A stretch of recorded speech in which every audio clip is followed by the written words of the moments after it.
Okay, so this was supposed to come out sooner, but between vacation and getting sick, kinda pushed this video to the Superman premiere. Luckily, I planned this out beforehand, so as the title, the thumbnail, and me saying 10 seconds ago, this is obviously a video about Superman. Yes, the Boy Scout who has stood the test of time, and everyone has their favorite version of. While being an icon for the past 80 years, I can only remember a handful of Superman stories. My favorite Superman is the DCAU one. That was basically my introduction to many comic book stories and characters outside of the Justice League. So while mainly having only seen the television shows and live action movies, and barely any Superman comics on my shelf, I can talk about the one comic I do have, and probably one of the most important ones. And no, it's not the death of Superman. I got the hardcover DVD version of that one. No, I think one of the most crucial stories of Superman's legacy comes to us first in the 40s, and then again in comic book form. That story is Superman Smashes the Klan. Don't worry, if you are confused not remembering this comic from the Golden Age, because this famous story of Superman didn't come to us in comics. Even back then, they knew the spectacle of seeing someone with godlike powers. Hitting store shelves in 1938, Superman took the world by storm, and what followed were DC heroes, Batman, Wonder Woman, Aquaman, The Flash, the first one, the gay ghost. With fame comes expectation, and since the character was popular, they expanded outside of comics, television, movies, war bonds. Well, our story comes to us through radio, The Adventures of Superman. Yes, the original story is a radio drama, complete with actors, sound effects, music, and Kellogg's Pep! P-E-P, Pep! Starting in 1940 and having an 11-year run with 2,000 episodes, it's an impressive number to say the least. Of course, limitations at the time was the war going on. This had to appeal to kids, be short like 2 to 3 minutes, 3 times a week, kinda like a TikTok. Actually, that might be a fun thing to do for shorts.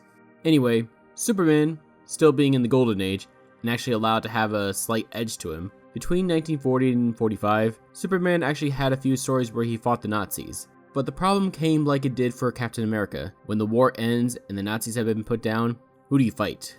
For Captain America, being a soldier, you could use him in a different war or conflict until we put him on ice. But with Superman, they took a different approach to him. Instead of outside threats, he would go after threats that were internal. They needed 4 new villains for Superman to fight, and he only had like 4 supervillains at the time. So whether in genuine concern for America after the war, or Superman being woke, the producers of the show decided to tackle homegrown terrorism groups. They set their sights on the KKK and other groups like that. So, small history for the KKK for those outside the US. Hateful white supremacist group that started in the Reconstruction period after the Civil War. They wore sheets to terrify and hide their identity, and their calling card was usually a cross on fire, usually in front of a black guy's house. With this fear and Jim Crow laws in place, the South was where they thrived the most. It did lose popularity and declining memberships, but unfortunately regained popularity in 1915 with the film Birth of a Nation. And again in 1926, where 30,000 members were marching down the streets of Washington, D.C. They were expanding westward and have grown quite a lot in Florida. Since the Axis powers were defeated and Superman didn't have as many villains yet, the producers didn't want Superman in another war and wanted to tackle terrorist organizations within the US. Yeah, they could have done the same message and storylines on any other show, stories that were more geared towards adults, but it would not have been as effective. Especially since the show was geared towards kids and trying to tackle the problem from a young age before becoming adults. The story of the radio drama that is most famous is grouped together from 4 story arcs, known as the Unity House arcs. There is the creation of the Unity House after a drugstore is burned down. The villain is revealed to be the Hate Monger organization. Subtle. And even worse, he's a draft dodger and a Nazi. The Unity House is built in place after taking him down. The other 2 stories involve Knights of the White Carnation, a white hate group, but rich, and the other is the Skin Game, just involving runners who not wanting to compete with the colored runners. The one we are focusing on today is the one with the most acclaim, the Clan of the Fiery Cross. If you are wondering why they named it that, instead of just the KKK, few reasons. Maybe it was trademarked, maybe they wanted a little subtlety. I think the main reason is because you didn't want Superman to accidentally start making recruitment numbers rise and to be giving free advertisement to the Klan. They wanted the Klan members to look as sad and pathetic as possible. And to make sure they got the details right, they did hire a consultant on the subject. Yeah, you can't really go into the story without bringing up Stenson Kennedy. Stenson Kennedy is the man who infiltrated as many white supremacist organizations in the 40s as he could. Since he had a bad back and couldn't go fight in World War II, he took matters into his own hands and fought for America by fighting racial injustice by infiltration. He collected info on the organizations and reported what he could to the authorities. The producers of the show reached out to him and he joined the writers of the Fiery Cross story arc, making sure to keep in what was essential while still making it a Superman story. So, I did read the comic since it was right there, and also listened to the radio broadcast. While they are largely the same, there are plenty of differences both in character and obviously design. We will be looking at the recent comic adaptation instead of the radio drama. One, it's so I at least have visuals on hand I could use. The comic is a loose adaptation of the drama anyway. Being from the 40s, some storytelling and literary devices aren't needed or repetitive. You also have the benefit of show, don't tell, allowing you to expand on the characters. Since the story was never adapted to comic form, it gives the artist plenty of creative liberties. This segues nicely into the illustrator, Gurihiru, and the writer of the comic adaptation, Gene Luen Yang. Gene Yang is a Chinese illustrator I did start noticing before this comic, since being an Avatar fan and following the comics series. Gene Yang was probably the best possible option for writing this. Gurihiru has a style of drawing that can be kid-friendly, but also more mature, depending on the topic. Also, it's not just one, but two illustrators, a duo group. Not only do you need a more kid-friendly version illustrator instead of the intense ink drawings, it also helps if you have someone with a connection to this. Because of the face, or the name, or one of the earlier works being Chinese American didn't tell you. Gene Yang has experience being Chinese, just like Tommy Lee. Gurihiru is Japanese and comprised of Shifuyu Sasaki and Nako Kawano. That was probably the smart and best move when adapting this.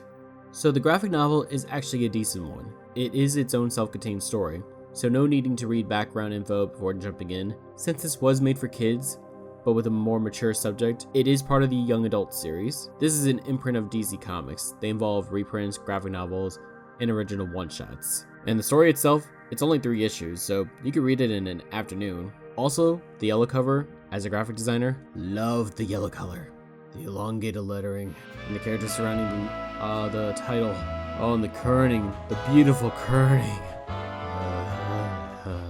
Take it easy, it's just a drawing. So the story starts out with a bang, or more of a punch. I will say, only took 2 pages to get to punching a Nazi. I respect that. So the arc didn't originally start here. This is more or less working with what you have. This is the Atom Man. He was a genetically modified Nazi from the radio drama, and the comic is embracing fully its radio origin. The villains are from the show. Superman's costume is based on the Golden Age version, so no armor, padding, and red boots and underwear are mandatory. And they keep it in the 40s, if the old cars and lack of cell phones didn't tip you off. So while Superman is punching Nazis, based, the Lees are moving into Metropolis because the dad got a new job as the new doctor, a research scientist for the Metropolis Health Department. And already, they are making an effort to make the story their own. As much as the Lees play in the drama, they kinda disappear halfway through, focusing more on Jimmy, Perry, and Superman. This one, they explain they are trying to move on up from Chinatown. They even give the women some lines and actual personalities. So the Lees move into their new house, and while the adults talk, Jimmy comes by and invites them over to the Unity House for a baseball game. Now we are kinda caught up to the drama now, starting at the baseball game.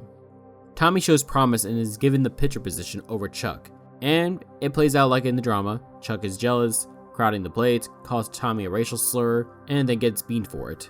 After that, he comes home and his uncle finds out what happened and who the Lees are, leading us to the cross burning on their lawn after lying about what really happened at the baseball game, and that Tommy did it on purpose. They do play it out differently here. On the radio, Matt and his goons do it. The novel, they still do it, but Chuck is there now, and you see some hesitation within Chuck, missing on purpose, blaming it on the sheet. Not sure if that is a callback to Django Unchained. If only they went all the way with it. Oh, where are they? Auf Wiedersehen. You also see the family's reaction to the cross burning. Some of fear, some of anger, some a mix of both. And to round out Metropolis more, they do have black police officers in this one. Enter Clark Kent and Lois Lane, arriving at the Lee's house to report on the cross burning and talking to the chief of police. After the newspaper reports the burning, and seeing the Lees aren't leaving, the Klan decide to follow the drama to the point where, in retaliation, they kidnap Tommy and are going to tar and feather him. But before they can attempt that, Tommy escapes the truck and rolls into the river, breaking his arm in the process. And another change.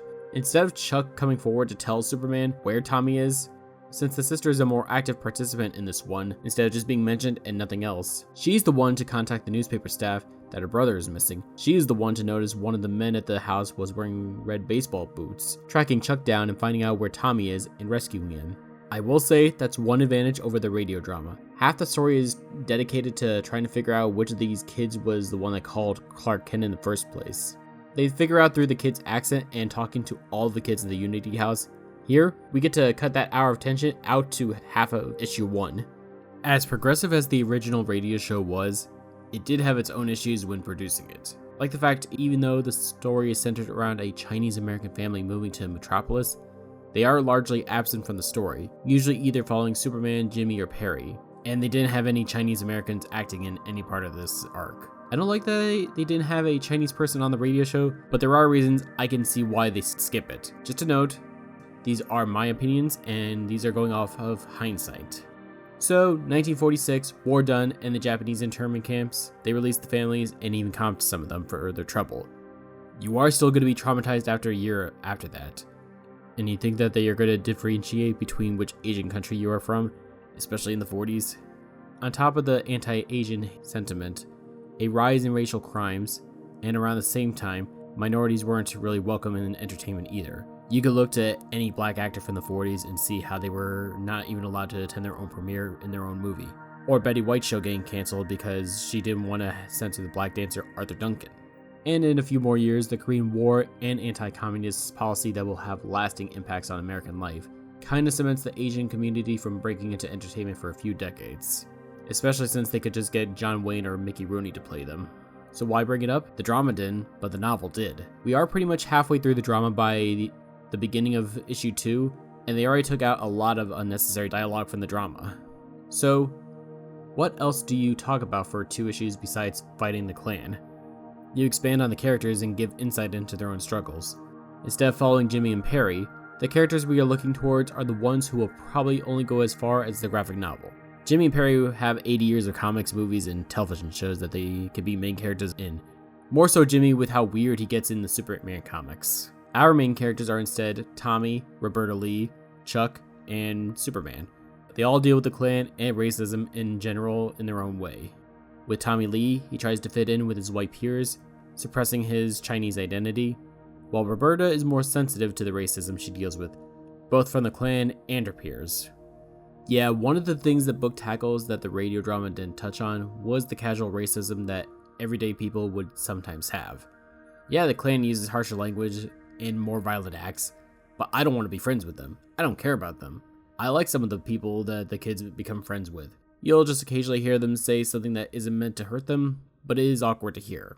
It would be like someone complimenting you on how very well spoken you are for your race. He's so well spoken. He speaks so well. It feels like one of those mean girl comments that you aren't sure if it's genuine or if it's meant to be insulting. Add on top of that same compliment a few dozen times and it starts to get irritating to hear. And because of this, Roberta's personality is more reserved, more quiet, doesn't want to rock the boat. You even get a glimpse of her parents dealing with it. The mother is constantly switching back to their native language, and the father will tell her to switch back to English out of fear that they aren't going to be true Americans. His struggle they do explore on a bit. The struggle of the model minority. The belief that through hard work, grit, and being professional and keeping your head down, that you can persevere. While these are important traits to have, it doesn't matter how hard you work. You will still be looked at as inferior to the racist. The most recent example I could think of is when Ketanji Brown Jackson was appointed to the Supreme Court, or when Kamala Harris was running for president, both being questioned on their qualifications and degrees, ignoring the hypocrisy of them hiring Fox News hosts twice to positions you should have at least some qualifications for. But for now, back to the end of issue 1, going into the beginning of issue 2. Tommy gets rescued from the river, but suffers a broken arm. Superman rushes him to the hospital using his cape as a sling, while the kids are dropped off back at home. Chuck did the right thing telling them, but still needed to be pushed into it. This does make it easier for the police chief to connect the dots. If Chuck was there at the cross burning, then he might know who else was there. Roberta visits Tommy at the hospital, still with his Superman cape. She goes to return it to Superman and sees him talking to himself. Yeah, time to talk about what Superman has been up to in this story. So Superman has been struggling since fighting that Nazi from earlier. I mean, in general, Nazis should make you feel revulsion, like cockroaches do.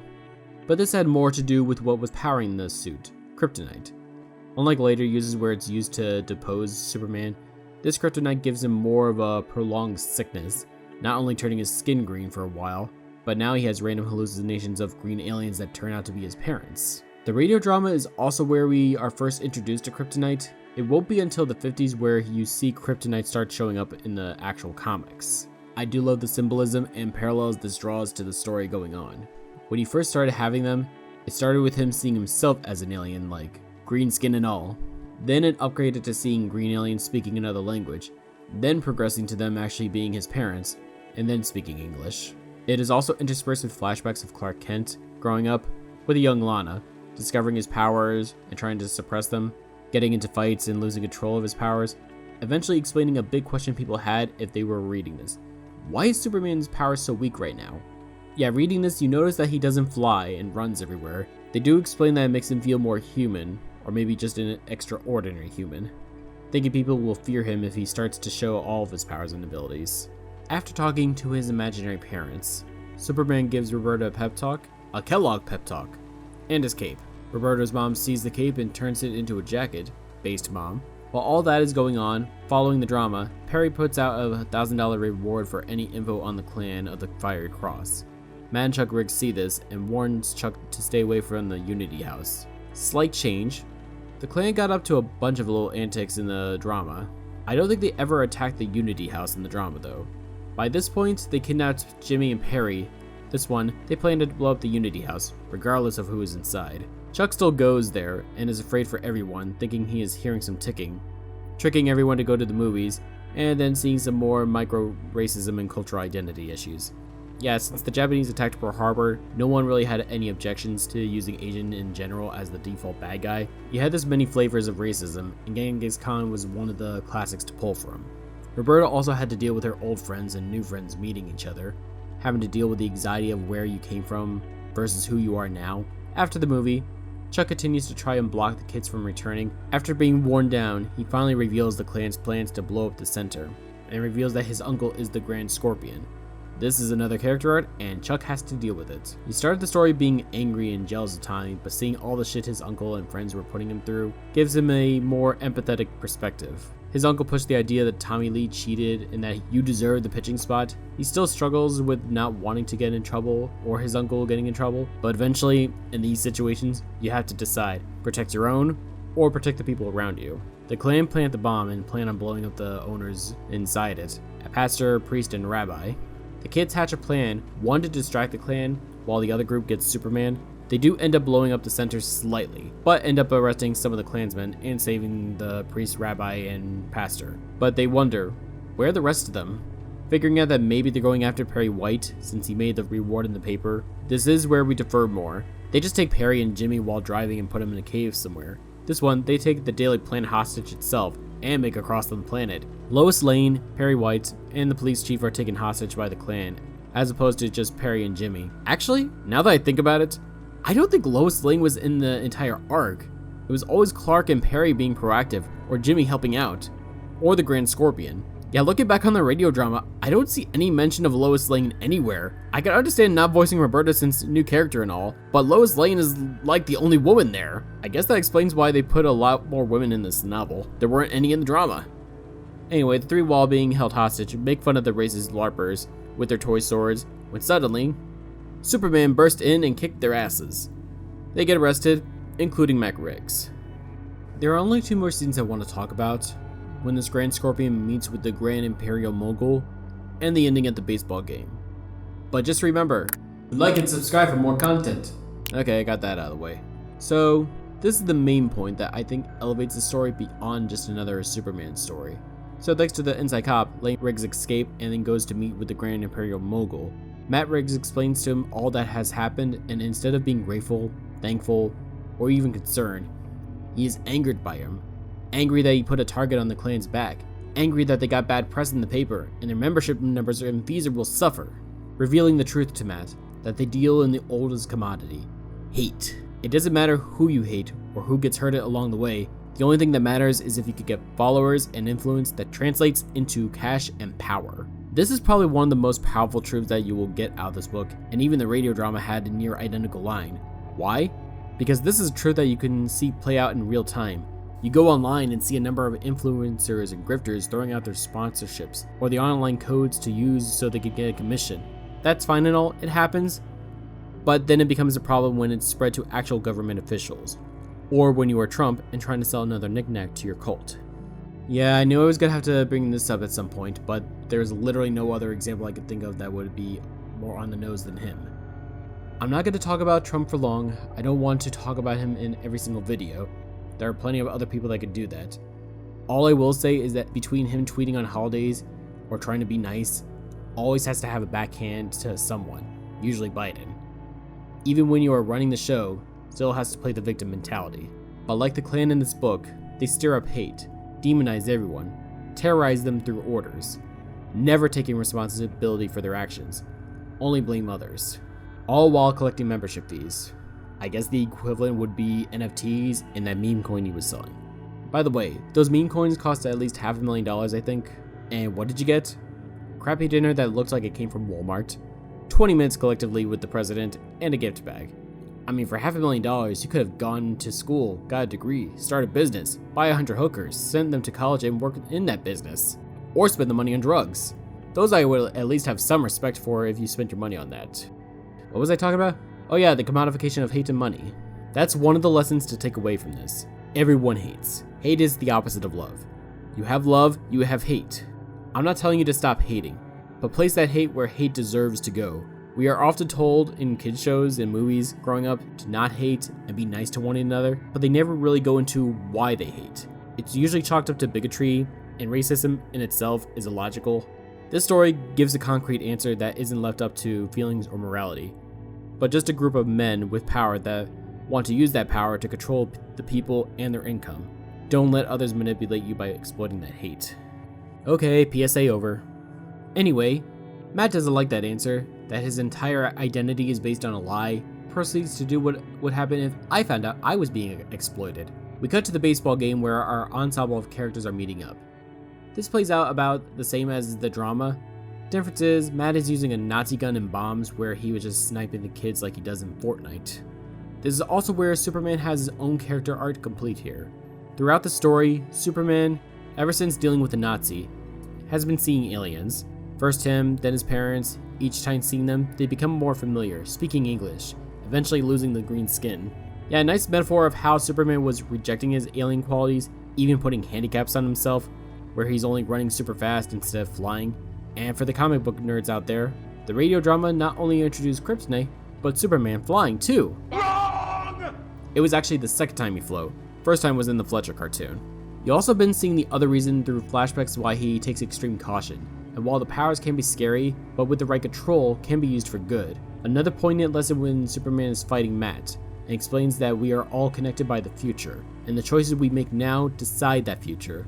And Matt would rather there be no future if he has to change his ways. Another good lesson, albeit a painful one. Some men just want to watch the world burn. You could apply this to a number of different topics or scenarios. It doesn't matter how much evidence you bring, people you have, accomplishments you've done, and degrees you have completed. They will look down on you, and would rather ruin everything if it means you hurt the other side, at the expense of you, themselves, and your kids' future. And their kids' future. And if that is the case, then you are under no obligation to be nice to them, or help them. Or maybe this Batman quote finally had its place. I won't kill you, but I don't have to save you. That also explains why that old saying, truth, justice, and the American way, changed to better tomorrow. We don't know what the American way will be tomorrow, but I know there is a tomorrow. And with that, everyone's stories wrap up. Roberta is over her anxiety. Tommy Lee is not embarrassed by being Chinese. Chuck is friends with Tommy now, redeeming himself by staying up to his uncle and defending everyone else. The Klan is gone, and everyone goes on to make Metropolis a better place. So, I do have some thoughts on this. I do love the subtlety of the lessons underneath the obvious ones. One of the accomplishments the radio drama is thanked for is destroying the Klan's membership numbers. Because of Stenson's undercover work, he showed some of the Klan's rituals and beliefs, and how stupid and silly they are. I would argue that it's giving the radio drama a little bit too much credit, only due to the fact that back then, people still lived in their own bubbles. The radio show could only travel so far, and if radio stations didn't like it, they could decide to not run it. And remember, this was back when TV and radio stations refused to air Elvis and the Beatles due to suggestive dancing or perceived drug use. So, did this radio drama do anything? Or was it like the pulp comics of yesteryear, meant to be consumed once and then thrown away, never to be heard from again? Absolutely not. They did accomplish something with the Klan. They made them toxic. People connected it to the Klan and turned the KKK into a dirty word. Before, a congressman would say they went to a few meetings, spoke at them, even endorsed them, but by the 60s, the numbers have gone down tremendously, and it was political suicide to be associated with them. Might still talk to them, but never out in public. Superman made it shameful to be a part of them.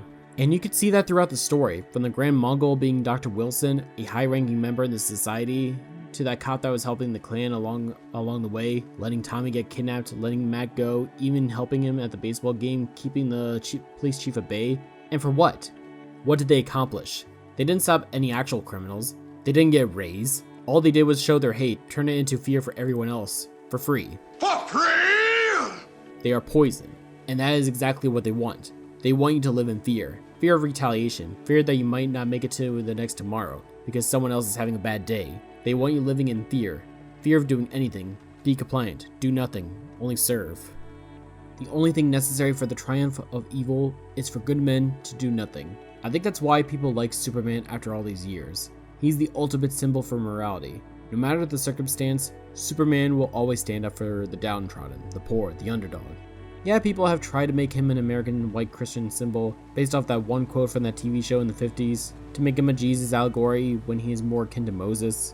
And you have reimaginings of Superman, but evil versions, or the Frank Miller one where he's working with the government. He has the power to wipe out the human race, but chooses not to. He has the power to rule, but lets the people choose their fate, even if it's a bad one. He could basically turn into Homelander, and no one would be able to question it. Real men are the ones with power, but choose not to use it. Superman doesn't need cruelty to command respect.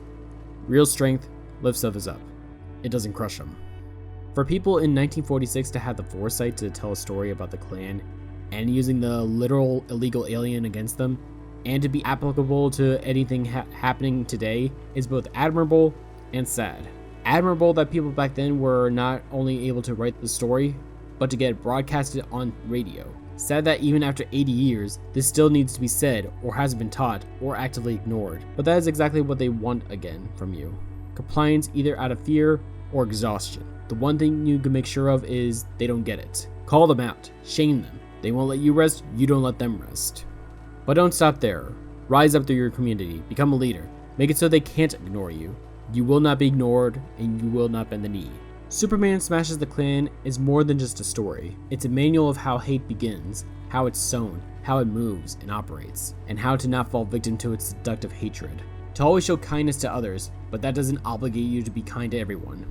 Whether you have superpowers or not, you refuse to be a pawn for bigotry, or for those motivated by greed. The book tackles racism, identity, and what it truly means to be a hero and human. I say this is a good book to have on the shelf to keep, to remind you why Superman is so beloved, why the idea of Superman persists onward even after 80 years. To inspire the next generation to be better, to be their own Superman. You don't wait for the hero to show up, you be the hero. Everyone can be Superman. Finally got this one done. Yeah, sorry it took a while. Got sick, had vacation, and then editing is a bitch to deal with, so. But I finally got it done. I'm gonna try being more consistent with my video uploads now. How do you think I do on my first comic review? Was it good? Bad? Meh? Anything else you want me to review? Or take a look at? I got a lot of shit I could take a look at now. Let me know in the comments. Jopan, out!